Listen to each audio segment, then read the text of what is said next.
హల్లెలూయా, దేవునికి స్తోత్రం. ఈరోజు ఒక ప్రత్యేకమైన దినం మన భారతదేశంలో కదండి, రిపబ్లిక్ డే.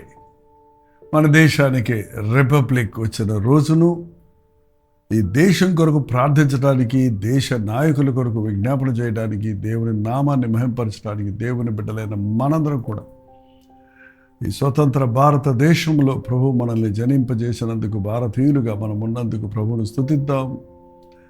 భారతదేశపు క్రైస్తవులుగా మన బాధ్యతలు ఎరిగి ఈ దేశ క్షేమ కొరకు ప్రార్థిద్దాం. చిన్న ప్రార్థన. పరిశుద్ధుడా, నీకు వందనములయ్యా.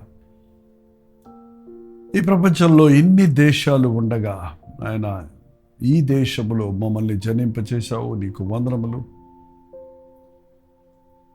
మేము ఎక్కడ, ఎప్పుడు, ఎలా ఉండాలన్నది నీ నిర్ణయంలో ఉన్నదన్నది అనాది సంకల్పములో ఈ లోకమును ఎంతో ప్రేమించి ఏ ఒక్కడు నశించక ప్రతి ఒక్కడు రక్షించబడాలి. యేసుక్రీస్తు అందరికీ ప్రభువుగా, అందరి పాపములకు విమోచకుడుగా ఈ లోకములోనికి వచ్చి చేసిన యాగమును బట్టి నీకు వందనములు. కుమారుడు స్వతంత్రుడిగా చేసిన మీరు నిజముగా స్వతంత్రులవుదురన్న మాట ప్రకారం ఆ దేశాలలో ఉన్న స్వతంత్రతను బట్టే కాక మా అంతరంగాల్లో మేము స్వతంత్రత కలిగి, స్వేచ్ఛ కలిగి, ప్రేమ సమాధానాలు కలిగి జీవించినట్లుగా దీవించమని క్రీస్తునామంలో అడుగుచున్నాము తండ్రి. ఆమేన్. ఓకేనండి, గణతంత్ర దినోత్సవం అంటారు కదా, రిపబ్లిక్ డే. మనకి ఇండిపెండెన్స్, స్వతంత్రం వచ్చింది 1947 ఆగస్టు 15వ తారీఖు అర్ధరాత్రి వేళ స్వాతంత్రం వచ్చిందన్న చరిత్ర మనం ఎరుగుదాం. మరి స్వతంత్రం వచ్చిన తర్వాత ఎలాగూ మనల్ని మనం పరిపాలించుకోవాలి. అంతవరకు బ్రిటిష్ రూల్లో ఉన్నాం, వారి చట్టాల ప్రకారం ఉన్నాం. ఇప్పుడు మన చట్టం, మన దేశాన్ని పరిపాలించుకోవాలి. దానికి మేధావులందరూ కూర్చొని వివిధ మతాలతో, కల్చర్స్తో, ఫెయిత్స్తో, భాషలతో, భారతదేశం ఎంత ధన్యమైన దేశం అండి.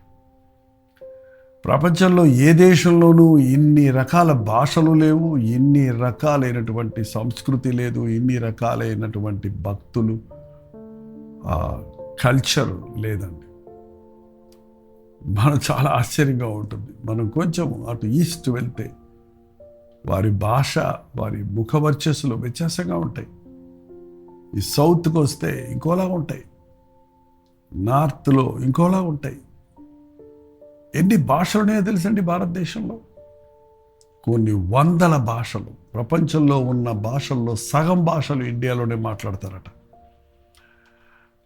ఇటువంటి రకరకాల జాతి, కుల, మత భేదాలతో ఉన్న, ధనవంతులు పేదలతో ఉన్న, విద్యావంతులు విద్యాహీనులతో ఉన్న, స్త్రీలు పురుషులుగా ఉన్న వీరందరినీ ఎలాగూ ఒక త్రాటి మీదకు తేవాలా, అందరి అభివృద్ధి కొరకు ఎలా పాటుపడాలా, అందరినీ సమభావం కలిగిన వారిగా చేయాలా అన్నది ఆలోచించి ఆ మేధావులలో డాక్టర్ అంబేద్కర్ కాన్స్టిట్యూషన్ని సిద్ధం చేశారు. మీకు తెలుసా, 3 సంవత్సరాలు పట్టింది. 47 ఆగస్టులో మనకి స్వతంత్రం వచ్చితే 1950వ సంవత్సరం జనవరి 26వ తారీఖున భారతదేశానికి కాన్స్టిట్యూషన్ వచ్చింది. కనుక ఏర్పాటు చేసి ఒక చట్ట ప్రకారంగా ఈ దేశానికి ఒక క్రమాన్ని, ఒక నిధిని, ఒక విధిని, ఒక పద్ధతిని, పరిపాలనా విధానాన్ని వారు ఏర్పాటు చేసుకున్నారు. అందువల్లే భారతదేశము ఇప్పటికీ ఇన్ని రాష్ట్రాలతో, ఇన్ని విధములైన కల్చర్స్తో ఉన్నప్పటికీ దినదినాభివృద్ధి పొందుతుందంటే ఈ దేశంలో స్వతంత్రత ఉండాలి, లిబర్టీ ఉండాలి, స్వేచ్ఛ ఉండాలి, ఈ దేశంలో సమభావం ఉండాలి అని ఆనాటి కాన్స్టిట్యూషన్లో వారు మెన్షన్ చేసింది. ఆ అక్రమం చేస్తే అది ఎవరైనా అక్రమమే. చాలా చాలా చాలా అద్భుతంగా అన్ని స్థితిగతులలో ఉన్న వారికి న్యాయం జరిగినట్లుగా మన దేశ చట్టం ఉందండి. మనం స్వేచ్ఛగా మన దేవుణ్ణి ఆరాధించుకోవచ్చు అనే చట్టం ఉంది. ఎవరికి ఇష్టమైన దేవుణ్ణి వారు నమ్ముకోవచ్చు. ప్రతి ఒక్కరికి స్వేచ్ఛ ఇవ్వబడింది. ఆ స్వేచ్ఛను వారు దుర్వినియోగపరచకూడదు. దాని హద్దులు ఉన్నాయి. స్వేచ్ఛ అంటే నీ ఇష్టం వచ్చినట్లు ఉండడం కాదుగా, బాధ్యత. స్వతంత్రం రాకముందు అదే వాడెవరో బ్రిటిష్ వాళ్ళు చెప్పినట్టుగా మనం వినాల్సి వచ్చింది. వాళ్ళు ఏం పెడితే అది తిన్నాం, వాళ్ళు ఏం చేయమంటే అది చేస్తాం. కానీ ఇప్పుడు మనల్ని మనమే పరిపాలించుకోవాలి. మనమే మన యొక్క దేశాన్ని అభివృద్ధి పరచుకోవాలి. మనమే ఒకరినొకరు ప్రోత్సాహపరచుకోవాలి. కాబట్టి ఈ రిపబ్లిక్ డే రోజు పరిపాలన అనేది ఒక పాఠం మనం నేర్చుకోవచ్చండి. అసలు పరిపాలన గురించి బైబిల్ కూడా చెప్తుందండి. మరి ఎక్కడో ఇంట కలిసి రచ్చగలవమన్నాడు. ముందు దేశాన్ని పరిపాలించేవాడు ముందు తన ఇంటిని పరిపాలించుకోవాలి. ఇంటిని పరిపాలించడానికి ముందు తన హృదయాన్ని పరిపాలించుకోవాలి.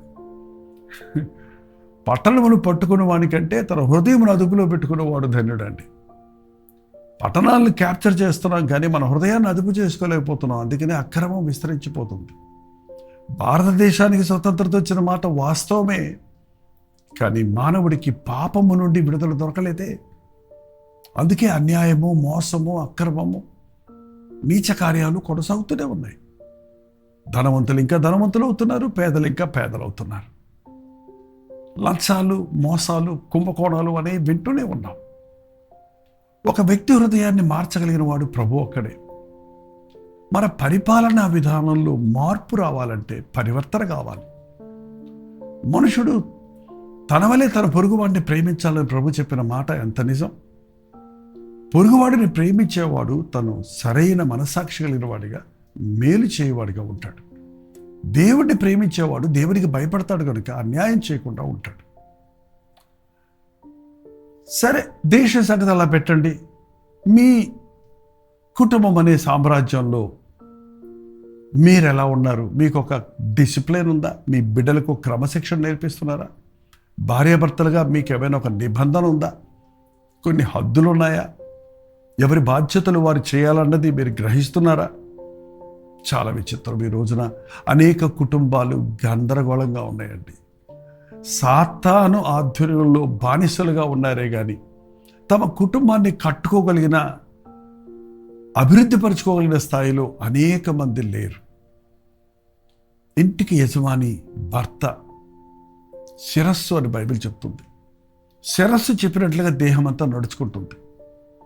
ఆ శిరస్సు చెప్పటం మానేసింది అనుకోండి, పెరాలసిటిక్ స్ట్రోక్ వచ్చింది అనుకోండి, బ్రెయిన్ డెమరేజ్ అయింది అనుకోండి, ఆ శరీరం ఇంకేం చేయలేదు.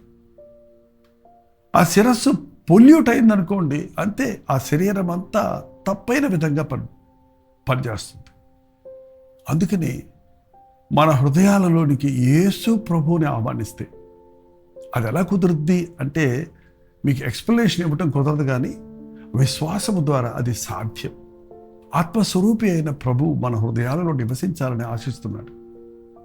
దేవుడు చేసిన సృష్టిని చూడండి, ఆయన చట్టాన్ని చూడండి. ఆయన సమస్తము అందంగా చేశాడు, క్రమముగా చేశాడు. ప్రతిదీ దాని పరిధిలో. సూర్యుడు తిరుగుతున్నాడు, చంద్రుడు తిరుగుతున్నాడు, గ్రహాలన్నీ తిరుగుతున్నాయి. సముద్రానికి హద్దులు ఎవరు పెట్టారండి? దానికి హద్దు ఎవడు కాంపౌండ్ వాళ్ళు కట్టింది. హద్దు ఏర్పాటు చేశాడు. ఇంతకంటే మించి రాకూడదంటే అలలు ఎంత ఎగిరిసి పడ్డా అక్కడి నుంచి దాటి రావు, మళ్ళీ తిరిగిపోతాయి వెనక్కి. అన్నీ క్రమపరిచాడు దేవుడు, సెట్ చేసి పెట్టేశాడు. సూర్యుడు ఉదయించాడా తెల్లారిందని అర్థం, అస్తమించాడా పొద్దుగుంకిందని అర్థం. అన్నిటినీ వాటి పరిధిలో పెట్టి మనల్ని తన స్వరూపంలో, తన ఆకారంలో చేసుకున్నాడు. ఈరోజు మానవుడు సాతానుకు తన జీవితాన్ని అప్పగించి బానిసలుగా సాతాను చేతుల్లో ఉండి వాడు చెప్పింది చేస్తూ పాపానికి బానిసలై తమ జీవితాలను వృధాపరుచుకుంటున్నారు. అయితే యేసుక్రీస్తుని మనం రక్షకుడిగా అంగీకరించిన రోజు మనకు స్వతంత్రం కలుగుతుంది. కుమారుడు మీకు స్వతంత్రత కలుగు చేసినాడు, మీరు నిజముగా స్వతంత్రులే. ఎస్, మీ ఇంటిలో శిరస్సుగా ఉన్న పురుషుడు కుటుంబాన్ని సంరక్షించాలి, పోషించాలి, నడిపించాలి, హెచ్చరించాలి. ఇంటి యజమానే తాగుబోతాయి, జోదగాడై ఇంటికే రాని పరిస్థితుల్లో సంపాదన అంతా పాడు చేసుకునేవాడైతే ఆ ఇంటికి మేలు ఎక్కడ జరుగుతుందని ఎంత భయంకరమైన స్థితిలో ఉంటుంది. ఇంటికి ఇల్లాలు దీపం అంటారు మన భారతదేశంలో. భర్త ఎలాంటి వాడైనా ఇంటిలో ఉన్న ఇల్లాలు జ్ఞానవంతురాలైతే కుటుంబాన్ని కట్టుకుంటుందని బైబిల్ చెప్తుంది. జ్ఞానవంతురాలు కుటుంబం కట్టును 3 రాళ్ళు తన చేతులతో తన ఇల్లు ఊడబెరుకును. జ్ఞానం కలిగిన స్త్రీ తన భర్త సంపాదనను జాగ్రత్తగా వాడుకుంటుంది. జ్ఞానం కలిగి నోరు తెరుస్తుంది. తన కుటుంబంలో తన బిడ్డలకు క్రమాన్ని నేర్పిస్తుంది, న్యాయం నేర్పిస్తుంది. తన భర్తతో సహకరించి అతను మేలు కోరి అతన్ని సరిచేసుకోవడానికి ప్రయత్నిస్తుంది. కానీ ఈ రోజుల్లో అనేక కుటుంబాల్లో భార్యలు భర్తను విడిచిపెట్టి వెళ్ళిపోవటం, వాళ్ళ అమ్మగారి ఇంట్లో కూర్చోవటం, నా భర్త నన్ను తీసుకెళ్ళటం లేదని వంకలు చెప్పుకుంటూ, లేకపోతే కేసులు పెడతామని భయపెట్టుకుంటూ, ఎంతమంది ఒక చక్కగా భార్య భర్త బిడ్డలతో ఒక చక్కటి సామ్రాజ్యంలాగా నీవు సంతోష సమాధానాలతో బిడ్డలు పెరుగుతుండగా ఆశీర్వదించబడి అభివృద్ధి పడి రాబడి పెరిగి దీవించబడాలని దేవుడు ఆశిస్తే కుటుంబాన్ని రోడ్ల పాలు చేసుకుంటున్నారు. పరిపాలనా విధానం పరిశుద్ధ గ్రంథం నేర్పిస్తుందండి. తండ్రి పురుషుడు బాధ్యత తీసుకోవాలి. తల్లి ఇంట ఉండి తన పనులు చక్కబెట్టుకోవాలని, ప్రార్థించే స్త్రీగా ఉండాలని, బిడ్డలను సంరక్షించుకునే స్త్రీగా ఉండాలని, భర్తకు వెనుక ఉండి నడిపించే ధైర్యపరిచే వ్యక్తిగా ఉండాలని, లోపాలు ప్రేమతో సరిచేసుకోవాలని వాక్యం హెచ్చరిస్తుంది. ఇతరులను పరిపాలించడానికి ముందు మనల్ని మనం పరిపాలించుకోగలుగుతున్నామా? మన శరీరాన్ని అదుపులో పెట్టుకుంటున్నామా? మన ఆశలు అదుపులో పెట్టుకుంటున్నామా? మన ఇచ్చలు, మన ఆశలు, మన కోరికలు, మన చేతికి వచ్చిన డబ్బులో నమ్మకం ఉన్నామా? అప్పుడు ప్రభుత్వపు డబ్బు నీ చేతులకు అప్పగిస్తే నువ్వు నమ్మకంగా ఉంటావు. ఈ రోజున పరిపాలన సరిలేదు. కారణం పరిపాలకులు త్యాగపూర్ణులుగా లేరు, ప్రేమపూర్ణులుగా లేరు, న్యాయం కలిగిన వారిగా లేరు, దురాశపరులుగా ఉన్నారు, స్వార్థప్రియులుగా ఉన్నారు. కాబట్టి స్వతంత్రం వచ్చినప్పటికీ ఇంకా ఎన్నో ఘోరమైన కార్యాలు జరుగుతూనే ఉన్నాయి అనేక దేశాల్లో, మన దేశం మాత్రమే కాదు. తీతుకు రాసిన పత్రికలో ప్రభు కొన్ని హెచ్చరికలు ఇచ్చాడు ఆనాటి సంఘమానికి. తిమోతికి రాసిన పత్రిక, తిమోతికి రాసిన మొదటి పత్రిక 3వ అధ్యాయం 1వ వచనం, ఎవడైనాను అధ్యక్ష పదవిని ఆశించినలా అటివాడు దొడ్డ పని అపేక్షించున్నాడని మాట నమ్మదగినది. అధ్యక్షులు అంటారు, ప్రెసిడెంట్ ఉంటారు. అమెరికాకి, ఇంగ్లాండ్కి ప్రెసిడెంట్ ఉంటారు, మనకి కూడా ప్రెసిడెంట్ ఉంటారు. కానీ మన ప్రధానమంత్రి ఉంటారు, ప్రైమ్ మినిస్టర్స్, చీఫ్ మినిస్టర్స్ ఉంటారు కదండి. సో వీళ్ళందరికీ బాధ్యతలు అప్పగించబడ్డాయి. ఒక రాష్ట్రాన్ని, ఆల్ ద హోల్, ఒక దేశాన్ని ఏంటంటే ఒక వ్యవస్థను నడిపించగలిగిన చట్ట ప్రకారంగా న్యాయంగా నడిపించడానికి నాయకులు కావాలి. నాయకుడిగా ఉండటం అనేది నిజంగా సులభమైన పని కాదండి. ఒక బాస్గా ఉండటం సులభమే. బాసులు కూర్చొని గుండ్రంగా కుర్చీలో తిరుగుతూ చెయ్యండ్రా పని అంటాం సులభమే. కానీ నాయకుడు ముందుండి చేస్తూ చేయిస్తాడు, చెప్పుతాడు, చేసింది చెబుతాడు, మాదిరిగా ఉంటాడు, బాధ్యత కలిగి ఉంటాడు. కాబట్టి నాయకుడి పని చాలా గొప్పది. అధ్యక్షుడిగా ఉండాలనుకున్నవాడు బాధ్యత కలిగిన వాడిగా ఉండాలి. అటువంటి వాడికి కొన్ని గుణాలు ఉన్నాయి. ఏకపత్ని పురుషుడై ఉండాలి, మితానుభవము, స్వస్థబుద్ధి గలవాడు, మర్యాదస్తుడు, అతిప్రియుడు, బోధింపదగినవాడు, మద్యపానము లేనివాడు, సాత్వికుడు, జగడమాడనివాడు, ధనాపేక్ష లేనివాడు, సంపూర్ణ మాన్యతతో కలిగి తన పిల్లలను స్వాధీనపరచుకోవచ్చు, తన ఇంటి వారిని బాగుగా ఏలువాడై ఉండవాలి అని ఇంట్లో ముందు చూపించు. ఇంట గెలిచి అప్పుడు రచ్చగలుగు. ఎవడైనా తన ఇంటి వారిని ఏలనేరకపోయినా అతడు దేవుడి సంఘముని ఎలాగో పాలించను. చర్చెస్లో కూడా రండి, మేము అధిపతులుగా ఉంటాం, ప్రెసిడెంట్లుగా ఉంటాం, సెక్రటరీస్గా ఉంటాం, సంఘ పెద్దలుగా ఉంటాం అని రోజున అనేకులు ముందుకు వస్తున్నారు. కొన్ని చర్చెస్లో ఎలక్షన్స్ జరుగుతాయట. అది ఒక వృత్తిలాగా, ఒక లోకరీతిగా అది పోటీలు పడుతున్నారే కానీ ఎవరికి అర్హత ఉంది, ఎవరు మాదిరిగా ఉన్నారు? నీవు నీ ఇంటి వారిని ఏలుకోలేకపోతే, నీ బిడ్డలను కర్మపరచుకోలేకపోతే, నీ కుటుంబాన్ని కట్టుకోకపోతే, నీ సంపాదనతో చక్కబెట్టుకోకపోతే నువ్వు ఒక దేశాన్ని ఎలా పరిపాలిస్తావు? నువ్వు ఒక సంఘాన్ని ఎలా పరిపాలిస్తావు? నువ్వు ఇతరులకు ఏం చెప్పగలుగుతావు? అందుకని దేవుడు మన నాయకుల మీద తన అభిషేకం ఇచ్చినట్లుగా అన్య రాజులను కూడా దేవుడు తన ఆత్మతో నడిపించాడు అన్నది మనం గుర్తు చేసుకుందాం. మన దేశంలో ఉన్న ప్రతి నాయకుడి మీద ఈ రిపబ్లిక్ డే సందర్భంగా దేవుని కృప కుమ్మరించబడినట్లు ప్రతి అధికారం పైనుండి వస్తుంది. కాబట్టి అధికార దుర్వినియోగం లేకుండా మరింత సమర్థవంతంగా ఈ దేశాన్ని ముందుకు నడిపించినట్లుగా ఈ దేశ నాయకులందరి కొరకు, ప్రధానమంత్రి కొరకు, చీఫ్ మినిస్టర్స్ కొరకు, ప్రెసిడెంట్ కొరకు, గవర్నర్స్ కొరకు, ఐఏఎస్ ఆఫీసర్స్ కొరకు, పోలీస్ డిపార్ట్మెంట్ కొరకు, నేవీ, ఆర్మీ, వీటన్నిటి కొరకు మనం బొద్దులమై అంటాం. ప్రార్థన. పరిశుద్ధుడా నీకు వందనములయ్యా. మా దేశమును కనికరించయ్యా, మా దేశమును దీవించయ్యా, మా దేశమును ఆశీర్వదించయ్యా. ప్రధానుల కొరకు, అధికారుల కొరకు, ప్రజలందరి కొరకు ప్రార్థించమన్నావు కదా. మా దేశ నాయకుల కొరకు ప్రార్థిస్తున్నామయ్యా. దైవ జ్ఞానముతో నింపుము తండ్రి. ఈ దేశంలో సమాధాన సంతోషాలు వర్ధిల్లుటకు సహాయం ఇచ్చేవి, ఐక్యతలో పెరుగుటకు సహాయం ఇచ్చేవి, భేదాల నుండి విడిపించు, కక్షలు, ద్వేషాలు, అసూయలు తప్పించినాయన, లంచాలు, మోసాలు, అన్యాయాల నుంచి విడిపించి దేశంలో మంచి నాయకులను, ఎలక్షన్స్ జరగబోతుండగా ఈ నూతన సంవత్సరంలో మంచి నాయకులను నీవు ఏర్పరచుకున్న వారిని ఎన్నుకొని ఈ దేశం మరింతగా ప్రేమ సమాధానాలతో వర్ధిల్లుటకు, అన్ని విషయాల్లో వర్ధిల్లి ముందుకు సాగునట్లుగా నీ ఆశీర్వాదము మా మీద ఉంచము. నా పేరు పెట్టబడిన నా ప్రజలు తాము తగ్గించుకు నన్ను వెతికి తమ చెడు మార్గములు విడిచిన ఎడల ఆకాశమును నేను వారి ప్రార్థన విని వారి దేశమును, వారి పాపములు క్షమించి వారి దేశమును స్వస్థపరుస్తున్నావు కదా. దేవుని బిడ్డలుగా ఉన్న మేమందరము నాయన మా దేశం కొరకు ప్రార్థించినట్లుగా ఈ దేశంలో స్వస్థత, అభివృద్ధి, ఆశీర్వాదము చూచినట్లుగా, ఇంకా నీ నామాన్ని ఎరగని వారు అనేకులు యేసే రక్షకుడు అన్నది ఎరిగినట్లుగా పరిశుద్ధాత్మ కార్యాలు జరిగించమని క్రీస్తు నామములో అడుగుచున్నాము తండ్రి. ఆమేన్. తండ్రి అయిన దేవుని యొక్క ప్రేమయు, కుమారుడైన క్రీస్తు యొక్క కృపయు, ఆదరణకర్త అయిన పరిశుద్ధాత్మ యొక్క సహవాసం కూడి వచ్చిన మనందరికీ ఇప్పుడు సదాకాలం తోడైండును గాక. ఆమేన్. దేవుని స్తోత్రం. మీ ప్రార్థనా స్తోత్ర భారాలు 954041 నెంబర్కి, ఇతర దేశాల్లో ఉంటే 91001000 నెంబర్కి మీరు వాట్సాప్ చేయండి. మీ కోసం ప్రార్థిస్తున్నాం. మీ కుటుంబాలను పరిపాలించుకోగలిగిన జ్ఞానం కావాలంటే, మీ ఇంటిలో దేవుని సన్నిధి కావాలంటే పరిశుద్ధ గ్రంథాన్ని చదవండి. భారతదేశ పౌరులుగా ఈ దేశం కొరకు ప్రార్థిద్దాం. మనం న్యాయంగా జీవించి అనేకులను ప్రభు కొరకు సంపాదిద్దాం.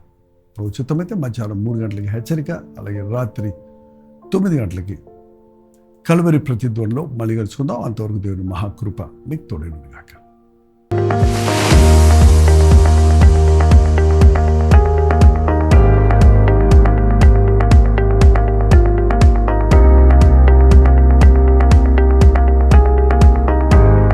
హల్లెలూయా. పాండిచ్చేరి పరిసర ప్రాంతాల్లో ఉన్న వారికి శుభవార్త. ప్రార్థనాపూర్వకంగా పాండిచ్చేరిలో 1 డే గెట్ టుగెదర్ను ప్రభు చిత్తమైతే జనవరి 26వ తారీఖు ఏర్పాటు చేస్తున్నాం. మధ్యాహ్నం 2 గంటల నుంచి 5 గంటల వరకు, అలాగే 6 గంటల నుంచి 10 గంటల వరకు 2 సెషన్స్గా పాండిచ్చేరిలో తెలుగు వారి కొరకు, తమిళ వారి కొరకు, మరి ఇతర భాషల వారి కొరకు ఈ ప్రత్యేకమైన 1 డే గెట్ టుగెదర్ ఏర్పాటు చేస్తున్నాం. మొదటిసారిగా పాండిచ్చేరి వస్తున్నాం. మిమ్మల్ని అందరినీ చూడాలని రండి, పాల్గొనండి. మీ స్నేహితులకు, బంధువులకి అందరికీ గుర్తు చేయండి. జ్ఞాపకం ఉంచుకోండి. చిరునామా గమనించండి. Padmini Mahal, opposite to Balaji theatre, Ilango Nagar, Kamaraj Salai, Pondicherry. ఈ విషయమై మీకు ఇంకా వివరాలు కావాలంటే కింద ఇవ్వబడినటువంటి నెంబర్కి వాట్సాప్ పెట్టండి, లేదా 8939393939 నెంబర్కి మీరు కాల్ చేయండి. మీకు అడ్రస్ లింకులు పంపించబడతాయి. రండి, మీ స్నేహితులకి, బంధువులకి అందరికీ తెలియజేయండి. దేవుడు తన గొప్ప కార్యాలు జరిగించినట్లుగా అనేకుల కొరకు ప్రార్థించడానికి, దేవుడిచ్చిన సందేశాన్ని అందించడానికి, ముఖాముఖిగా మిమ్మల్ని చూచి మీ అవసరాల కొరకు దేవుడి సొంతలో విజ్ఞాపన చేయడానికి చెన్నై నుండి పాండిచ్చేరి వస్తున్నాం. రండి, పాల్గొనండి, దీవించబడండి.